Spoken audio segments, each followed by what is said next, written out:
তো গাইস আজকে স্কুলে গিয়ে দেখি আমাদের স্কুলের ম্যামও রোনাল্ডোর ফ্যান। হ্যাঁ তো গাইস আজকে অনেকদিন পর সবাই মিলে যাচ্ছিলাম স্কুলে, কাজের কারণে খুব একটা সময় পাই না স্কুল যাওয়ার জন্য, তাই আজকে একটু সময় বার করে বেরিয়ে পড়লাম স্কুলের উদ্দেশ্যে। তো তারপরে স্কুলে পৌঁছে চলে আসলাম আমাদের ক্লাসরুমে। আর গাইস আজকে স্কুলে আমাদের বন্ধু বান্ধব সেরকম কেউ আসেনি, কারণ কেউ কেউ কাজের কারণে আসেনি, আবার কেউ কেউ অন্য কোনো কারণে আসেনি। যাক তারপরে আমাদের ক্লাসে ম্যাম চলে আসে, আর গাইস ম্যামও দেখো রোনাল্ডোর ফ্যান।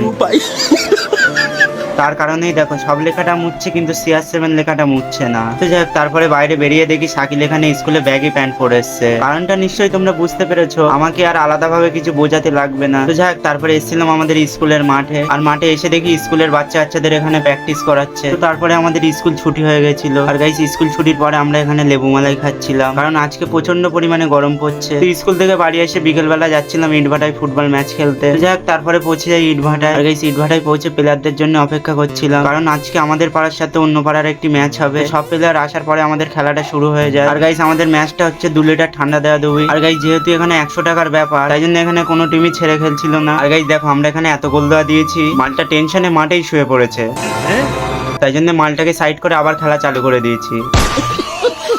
ছাই হয়ে যাক গাইস, খেলা অফ করা যাবে না। আর গাইস যেহেতু এই খেলাটাই আমরা 8-3 গোলে জিতে গিয়েছিলাম, তাই জন্য এখানে 2 লিটার ঠান্ডাটা আমরা সবাই মিলে খেতে লাগলাম।